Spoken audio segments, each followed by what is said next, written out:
கர்த்தருக்குள் பிரியமானவர்களே, ஜூன் 14 இன்றைய பனித்துளிகளின் தலைப்பானது பெருமை பொறாமை.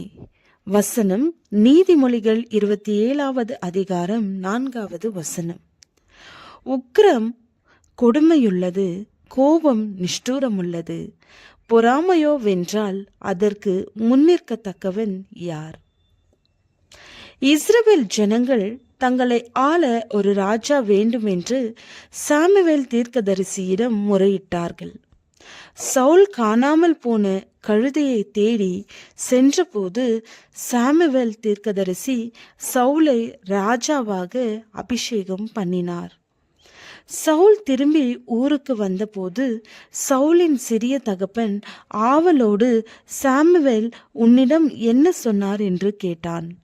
அதற்கு சவுல் கழுதைகள் அகப்பட்ட விஷயத்தை மட்டுமே சொன்னார்.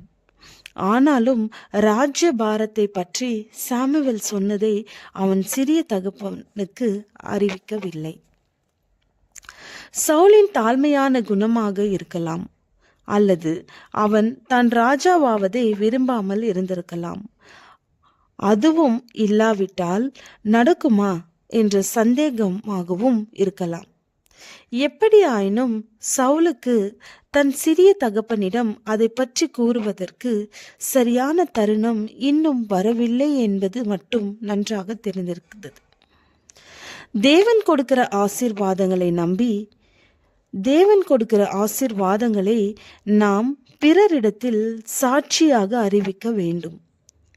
ஆனாலும் சில நபர்கள் காரியம் கைகூடி வரும் முன்னே அதை பெருமையாக உளறிவிடுகிறார்கள்.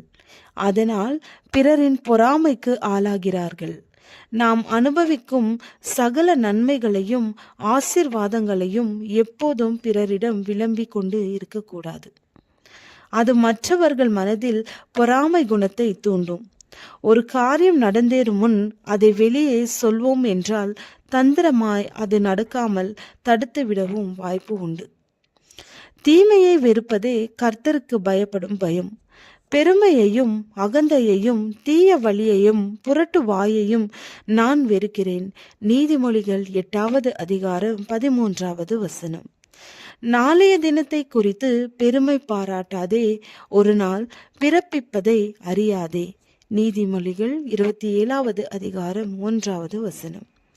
பவுல் இயேசுவை குறித்து ஜெப ஆலயத்தில் பிரசங்கித்த போது யூதர்கள் அநேகர் இவர்களை பின்பற்றினார்கள். பொறாமை கொண்ட பிற யூதர்கள் பவுலின் வார்த்தைகளுக்கு எதிரிடையாய் பேசி அவர்களை பின்தங்க வைத்தார்கள். யூதர்கள் ஜனக்கூட்டங்களை கண்டபோது பொறாமையினால் நிறைந்து பவுலினால் சொல்லப்பட்டவைகளுக்கு எதிரடையாய் பேசி விரோதித்து தூஷித்தார்கள். அப்போஸ்தலர் 13வது அதிகாரம் 45வது வசனம். ஜெபம். தேவனே, எங்களை குறித்து பெருமையாய் பேசாமல் தருணம் அறிந்து பேசுகிற நாவை எங்களுக்கு தாரும். ஆமென்.